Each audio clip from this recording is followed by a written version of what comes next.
सभी को नमस्कार। Chemistry bye Kapil Dangi sir YouTube channel पे अपन पढ़ेंगे इलेक्ट्रोकेमिस्ट्री 4। इसके 3 वीडियो अपन पहले पढ़ चुके हैं। आज अपन इस वीडियो में देखेंगे चालकत्व, चालकता, प्रतिरोध और प्रतिरोधकता। बहुत ही इंपॉर्टेंट टॉपिक है, देखिएगा। सबसे पहले यहाँ पे देख रहे हैं कंडक्टेंस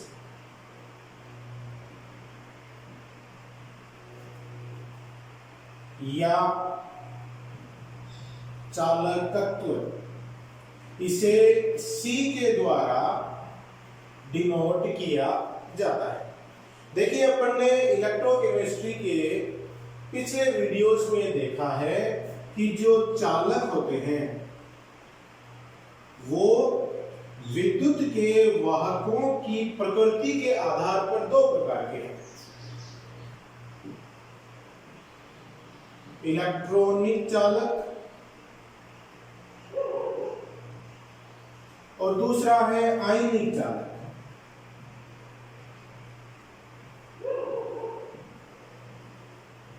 इलेक्ट्रॉनिक चालकों को आप धात्विक चालक भी कह सकते हैं।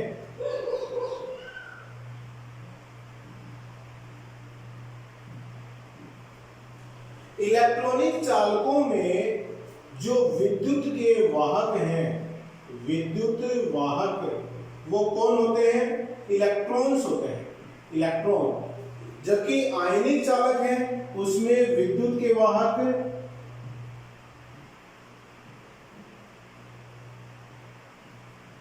आयन होते हैं। अब देखिए, आयनों का आकार काफी बड़ा होता है, आयनों की गति भी कम होती है। इलेक्ट्रॉनिक चालक या धात्विक चालकों में चूंकि विद्युत के वाहक इलेक्ट्रॉन हैं, इसलिए इनके प्रतिरोध का मान काफी कम होता है। प्रतिरोध है वो काफी कम होता है इलेक्ट्रॉनिक चालकों में। लेकिन आयनिक चालकों में आयनों के द्वारा विद्युत का वाहन किया जाता है, तो इनका प्रतिरोध इलेक्ट्रॉनिक चालकों की तुलना में ज्यादा होता है। प्रतिरोध ज्यादा है तो चालकत्व कम है, चालकत्व कम है। और यहां प्रतिरोध कम है तो चालकत्व ज्यादा है। जिस गुण का मान कम है वो यहां पर आसानी से अपन पढ़ पाएंगे। जैसे इलेक्ट्रॉनिक चालकों के लिए किसका मान कम है? प्रतिरोध का मान कम है। तो इसके लिए तो अपन जनरली प्रतिरोध की बात करते हैं, प्रतिरोध पढ़ते हैं। और आयनिक चालक है उसमें चालकत्व का मान कम है, इसलिए इसके लिए चालकत्व का अध्ययन किया जाता है। अब दोनों गुणों को अगर मैं मोटे मोटे तौर पर यहां पर आपको समझाने की कोशिश करूं तो ये दोनों गुण एक दूसरे से विपरीत होते हैं। एक का मान ज्यादा होगा तो दूसरे का मान कम होगा। ये गुण है क्या? किसी भी चालक का वह गुण जो उसके अंदर से विद्युत धारा को बहने देता है उसे चालकत्व कहते हैं। और किसी भी चालक का वह गुण जो उसके अंदर से विद्युत धारा के बहने का विरोध करता है उसे प्रतिरोध कहते हैं। विरोध करने वाला गुण प्रतिरोध और बहने देने वाला गुण है वो चालकत्व होता है। तो क्या हुआ? चालकत्व और प्रतिरोध एक दूसरे से विपरीत हो गए। अब यहां पर एक नियम है बहुत इंपॉर्टेंट, ओम्स लॉ, ओम का नियम, वो इन चालकों के लिए बहुत ही महत्वपूर्ण हो जाता है। ओम के नियम से एक समीकरण प्राप्त करते हैं, वो देखिए क्या है यहाँ पे, E बराबर आई आर या I बराबर E बटा आर। ये समीकरण ओम के नियम से प्राप्त किया जाता है, ओम के द्वारा बताया गया है। इस समीकरण में जो ये चीजें हैं ये देखिए क्या क्या है। सबसे पहले देखिए E क्या है? विद्युत वाहक बल, विद्युत वाहक बल। आई क्या है?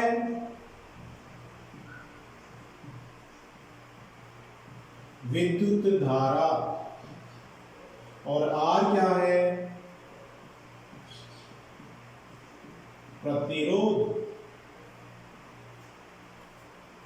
तो इस समीकरण से देखिए आप क्या समझ सकते हैं कि अगर किसी भी चालक पर लगाए गए विद्युत वाहक बल का मान ज्यादा होगा तो उस चालक में से प्रवाहित विद्युत धारा का मान ज्यादा होगा, और अगर किसी चालक के प्रतिरोध का मान ज्यादा होगा तो उसमें से प्रवाहित विद्युत धारा का मान कम हो जाता है। तो ओम के नियम से अपन देख रहे हैं कि जो विद्युत धारा का मान है वो विद्युत वाहक बल के तो समानुपाती हो गया और प्रतिरोध है उसके व्युत्क्रमानुपाती हो जाता है। अब जो विद्युत धारा है वो प्रतिरोध बढ़ने से कम हो जाती है और विद्युत वाहक बल के बढ़ने से बढ़ जाती है। इसका मतलब क्या है?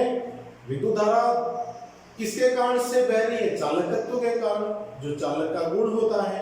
तो अपन क्या कहेंगे कि प्रतिरोध का मान जितना ज्यादा होगा चालक के चालकत्व का मान उतना कम हो जाता है, तभी तो विद्युत धारा कम बहेगी। तो अपन कहेंगे कि जो चालकत्व है वो प्रतिरोध के बढ़ने से घट रहा है, और यहां पर अपन कहेंगे कि चालकत्व चालक के प्रतिरोध के व्युत्क्रम के बराबर होता है। तो C बराबर 1/R। R है प्रतिरोध और C है चालकत्व। तो चालकत्व और प्रतिरोध एक दूसरे के व्युत्क्रम होते हैं। अब चालकत्व की इकाई की अगर अपन बात करें, चालकत्व की इकाई,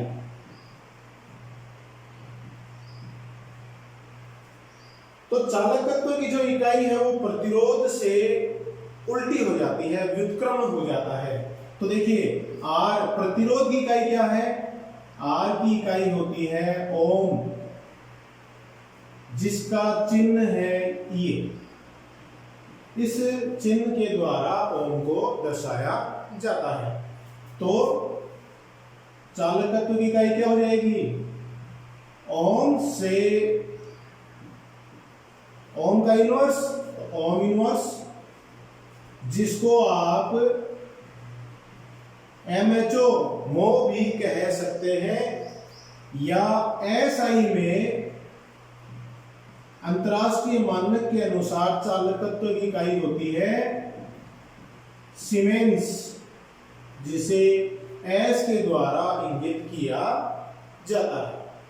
तो प्रतिरोध की इकाई ओम है, चालकत्व की इकाई ओम इनवर्स या मो, और अंतरराष्ट्रीय मानक या SI इकाइयों के अनुसार होती है सीमेंस, मतलब S होती है।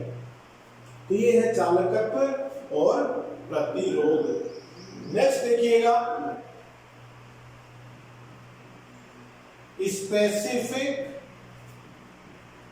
रेजिस्टेंस और रेजिस्टिविटी, जिसे रो के द्वारा, ये चिन्ह क्या है? ये है रो, RHO, रो के द्वारा इसको इंगित करते हैं। इसे अगर मैं हिंदी में लिखना चाहूं तो कहेंगे विशिष्ट प्रतिरोध या प्रतिरोधकता इसे कहेंगे। देखिए क्या चीज है।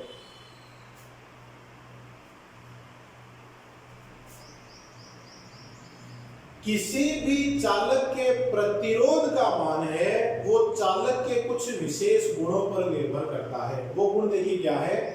चालक का प्रतिरोध उस चालक के लंबाई के समानुपाती होता है, और चालक का प्रतिरोध चालक के अनुप्रस्थ काट के क्षेत्रफल के व्युत्क्रमानुपाती होता है।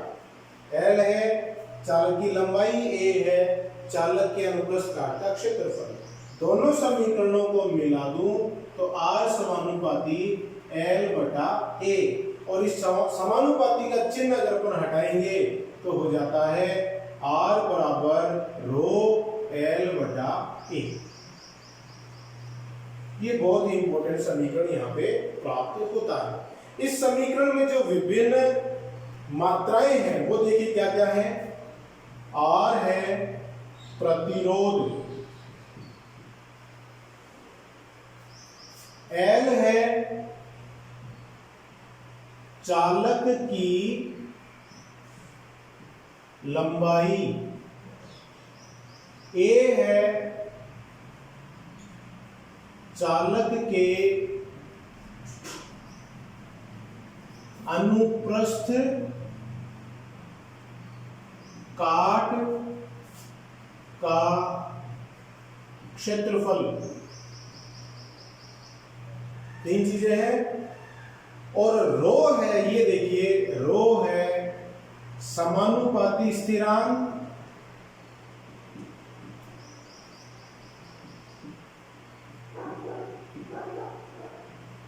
जिसे आप विशिष्ट प्रतिरोध या प्रतिरोधकता भी कह सकते हैं।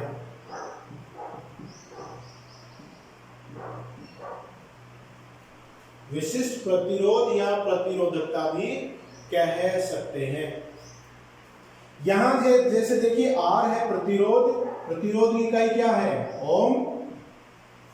L है चालक की लंबाई, जिसे आप सेंटीमीटर में लेंगे। A है चालक के अनुप्रस्थ काट का क्षेत्रफल, जिसकी इकाई है सेंटीमीटर स्क्वायर, और अपन रो है उसकी इकाई निकालेंगे। तो ये देखिए आ गया यहाँ पर एक बहुत ही महत्वपूर्ण समीकरण। ये समीकरण अपने दैनिक जीवन में बहुत ज्यादा उपयोगी है। कैसे उपयोगी है? घरों में अपन फ्यूज का तार बांधते हैं, फ्यूज का वायर होता है। उस वायर का काम क्या है? वो बाहर से अगर कई बार हाई वोल्टेज आते हैं तो वो फ्यूज तार टूट जाता है, ताकि हाई वोल्टेज अपने घर के अंदर नहीं आए और जो उपकरण है वो जलने से बच जाए। तो जो फ्यूज का तार है उसके गुण क्या होने चाहिए? निम्न गलनांक और उच्च प्रतिरोध होना चाहिए। फिर सुनिएगा, फ्यूज वायर का गुण होना चाहिए उच्च प्रतिरोध और निम्न गलनांक। प्रतिरोध अगर ज्यादा हुआ तो वो विद्युत धारा को वही रोकेगा, और ज्यादा विद्युत धारा रुकने से वो गर्म हो जाएगा, गर्म होने से निम्न गलनांक है उसका तो जल्दी टूट जाएगा, तो हाई वोल्टेज वाली जो विद्युत धारा है वो अपने घरों में नहीं आ पाएगी। उच्च प्रतिरोध के लिए क्या होना चाहिए? लंबाई ज्यादा होनी चाहिए उसकी, और अनुप्रस्थ काट का क्षेत्रफल कम होना चाहिए। मतलब तार लंबा होना चाहिए और पतला होना चाहिए, मोटा नहीं होना चाहिए। कई बार अपन क्या करते हैं कि बार बार फ्यूज वायर टूटता है तो अपन सोचते हैं मोटा सा तार बांध दो इसको। तो मोटा तार बांधने से क्या होगा? अनुप्रस्थ काट का क्षेत्रफल बढ़ जाएगा, प्रतिरोध कम हो जाएगा, और प्रतिरोध अगर कम हुआ तो जो उच्च वोल्टेज वाली विद्युत धारा वो भी अंदर आ जाएगी, और घर में जो विद्युत के उपकरण हैं उनके जलने की संभावना बन जाती है। तो फ्यूज वायर लंबा होना चाहिए, पतला होना चाहिए। इस समीकरण से अपन बता सकते हैं। बहुत इंपॉर्टेंट समीकरण है। अब देखिए यहाँ पर विशिष्ट प्रतिरोध या प्रतिरोधकता को अपन किस तरह से एक्सप्लेन करेंगे। इसमें अपन एक कंडीशन लगाते हैं। कंडीशन में देखिएगा, जैसे अपन आयनिक चालक लेते हैं, उस आयनिक चालक के ये इलेक्ट्रोड है, वर्गाकार इलेक्ट्रोड है। ये इलेक्ट्रोड है दो, इस तरह से। ये धनावेशित इलेक्ट्रोड, ये ऋण आवेशित इलेक्ट्रोड, इसको कहेंगे एनोड, और ये है कैथोड। इलेक्ट्रोड की जो यहां पर विमाएं हैं, ये 1 सेंटीमीटर चौड़ा, 1 सेंटीमीटर लंबा है। तो इसके क्षेत्रफल का मान कितना हो गया, 1 सेंटीमीटर स्क्वायर।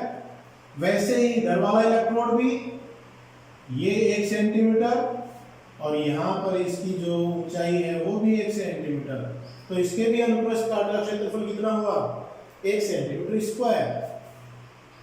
दोनों इलेक्ट्रोडों के बीच की जो दूरी है वो भी 1 सेंटीमीटर है।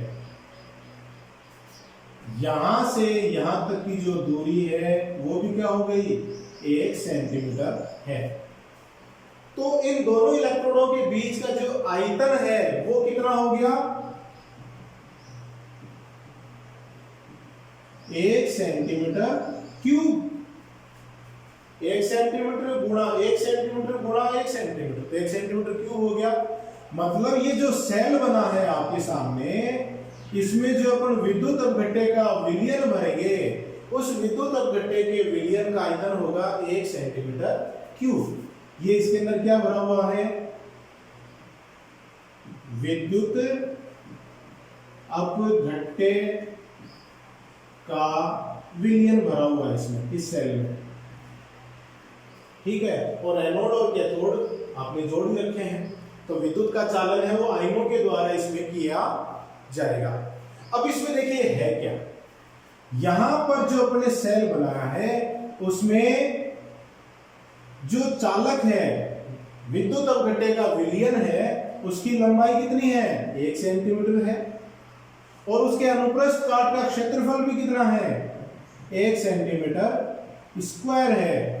तो इन दोनों के मान L और A के मान इस समीकरण में रख दें तो क्या हो जाता है, R बराबर रो हो जाता है। विशिष्ट प्रतिरोध का मान प्रतिरोध के बराबर हो जाता है। तो इस कंडीशन में अपन विशिष्ट प्रतिरोध या प्रतिरोधकता की व्याख्या कर सकते हैं।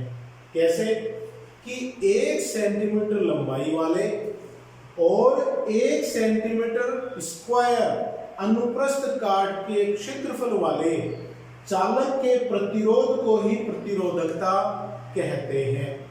ये आयनिक चालक के लिए भी लागू है और ये इलेक्ट्रॉनिक चालक के लिए भी लागू होता है।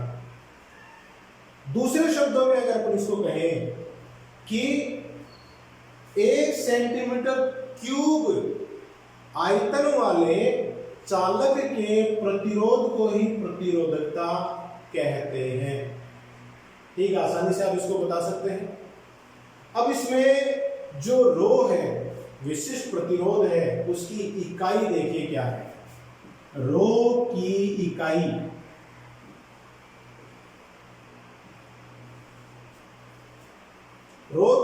इस सूत्र से अपन ज्ञात कर सकते हैं। इस सूत्र को अगर मैं रीअरेंज करके लिखूं तो देखिए इस तरह से आ जाएगा, रो बराबर R गुणा A बटा L। A है वो R की तरफ चला गया, L है वो आगे नीचे चला गया। अब इकाई में देखिए, R की इकाई क्या है, प्रतिरोध की इकाई क्या है, ओम। A है वो अनुप्रस्थ काट का क्षेत्रफल जिसकी इकाई क्या है, सेंटीमीटर स्क्वायर, यहां पे अपन ने देखा। L है उसकी इकाई क्या है, सेंटीमीटर। 1 सेंटीमीटर से 1 सेंटीमीटर कैंसिल आउट हो जाएगा, बच गया ओम गुणा सेंटीमीटर। तो रो है, प्रतिरोधकता है या विशिष्ट प्रतिरोध है, उसकी इकाई हो जाती है ओम सेंटीमीटर, और SI में इसकी इकाई हो जाती है ओम गुणा मीटर। ओम मीटर भी इसकी इकाई है, क्योंकि जो ओम है इकाई वो CGS के सब में अपन प्रयुक्त करते हैं। तो आप ये कंफ्यूज नहीं होंगे कि ओम सेंटीमीटर भी है, ओम मीटर भी है। तो ओम मीटर भी लिख सकते हैं आप, ओम सेंटीमीटर भी लिख सकते हैं। तो ये है प्रतिरोधकता की इकाई। अब नेक्स्ट देखिए, पर देखेंगे स्पेसिफिक कंडक्टेंस या कंडक्टिविटी। स्पेसिफिक कंडक्टेंस या कंडक्टिविटी,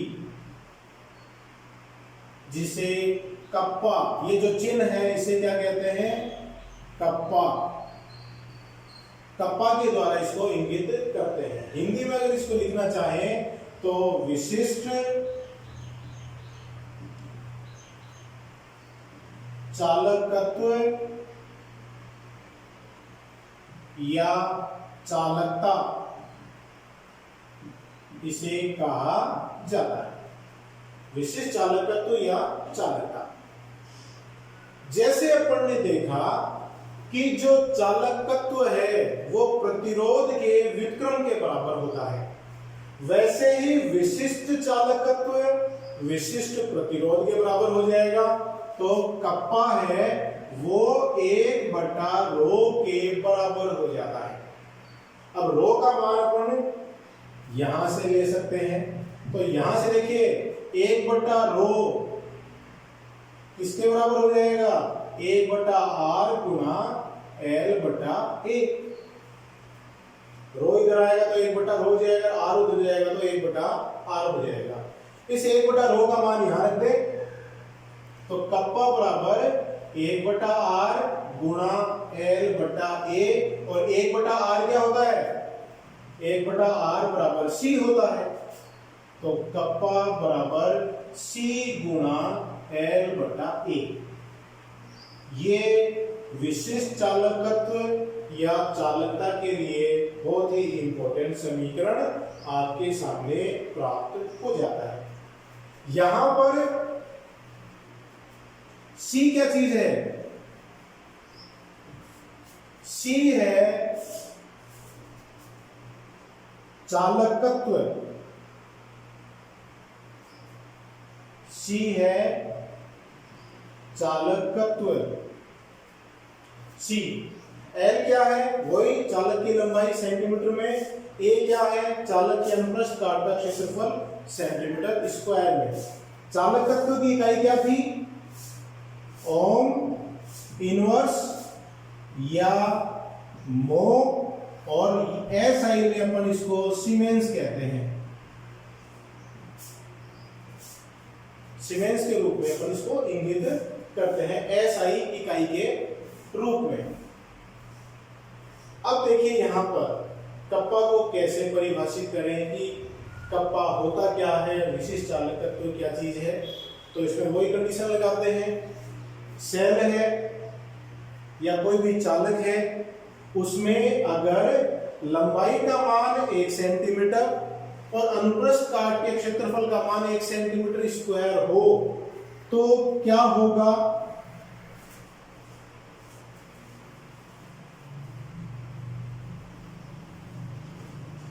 L का मान 1 सेंटीमीटर हो गया और A का मान 1 सेंटीमीटर स्क्वायर हो गया।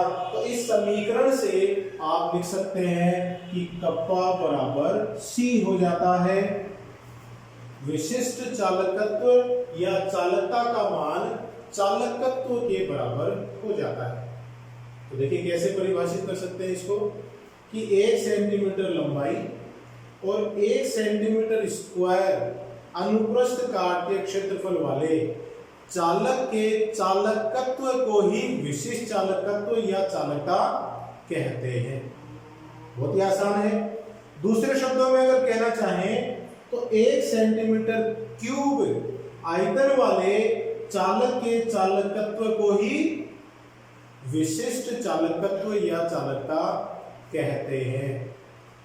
1 सेंटीमीटर क्यूब, इसका देखिए आयतन 1 सेंटीमीटर क्यूब ही है ना, तो इस तरह से हम इसको बता सकते हैं। अब इसकी इकाई देखिए क्या हो जाती है, कप्पा की इकाई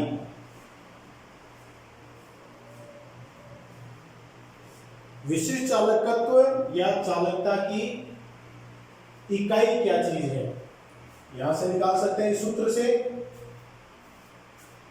कप्पा बराबर C गुणा L/A। C क्या है, C है चालकत्व जिसकी इकाई क्या है ohm inverse, ohm inverse. L की इकाई क्या है सेंटीमीटर और ए की इकाई क्या है, सेंटीमीटर स्क्वायर।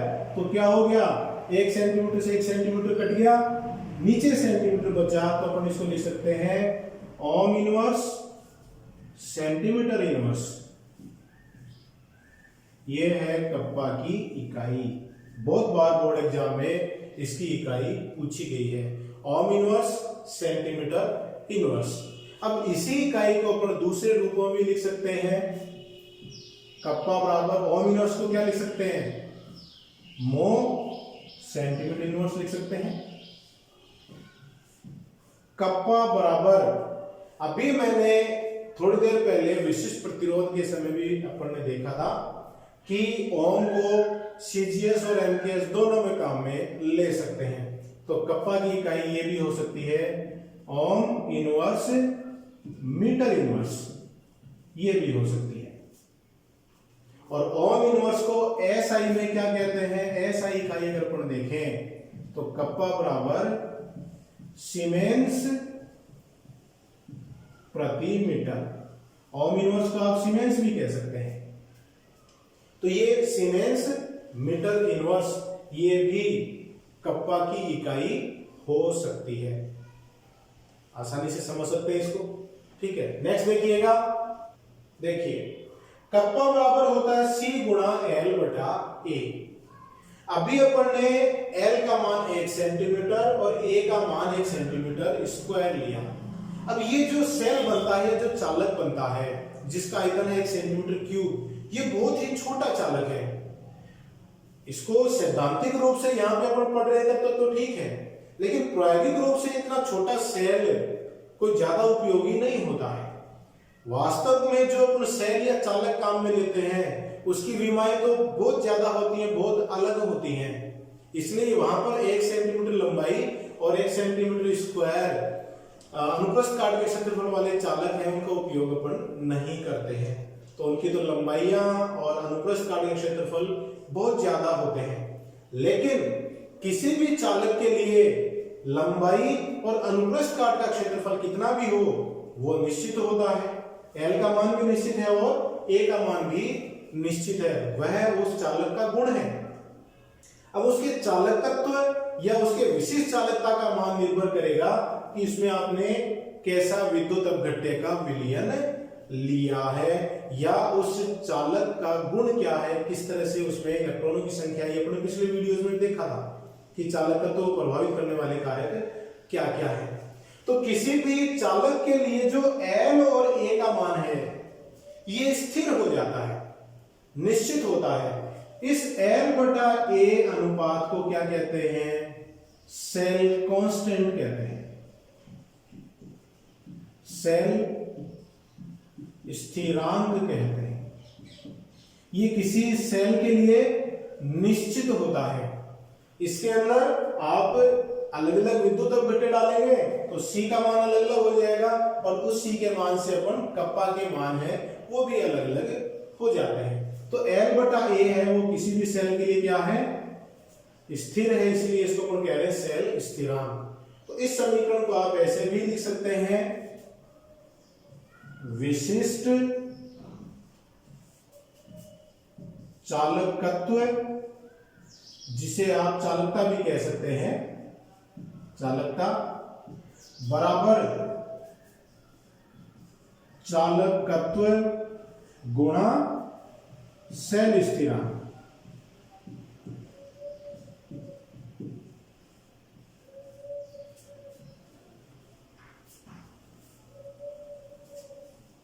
ये विशिष्ट चालकत्व और चालकत्व में संबंध होता है, बहुत ही इंपॉर्टेंट समीकरण है। सेल स्थिरांक का उपयोग अपन आगे के वीडियोस में भी अपन देखेंगे, करेंगे।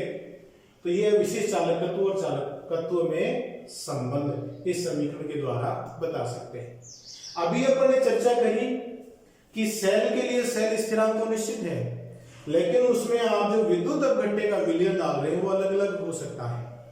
अब उसकी सांद्रता कैसी है विद्युत अपघट्य के विलयन की, उसको अपन किस रूप में ले रहे हैं, मोलरता के रूप में ले रहे हैं कि नॉर्मलता के रूप में ले रहे हैं। तो उन सांद्रताओं के आधार पर कुछ अपन इसकी चालकताएं पढ़ेंगे, जिसे अपन कहते हैं मोलर चालकता, तुल्यांकी चालकता, वो भी बहुत ही इंपॉर्टेंट है। मोलर चालकता और तुल्यांकी चालकता पढ़ेंगे अपन नेक्स्ट वीडियो में। तो हाथ धोते रहिए, घर पे रहिए, सुरक्षित रहिए, परिवारजनों का ध्यान रखिए, मेरे वीडियोस देखते रहिए। बहुत बहुत धन्यवाद।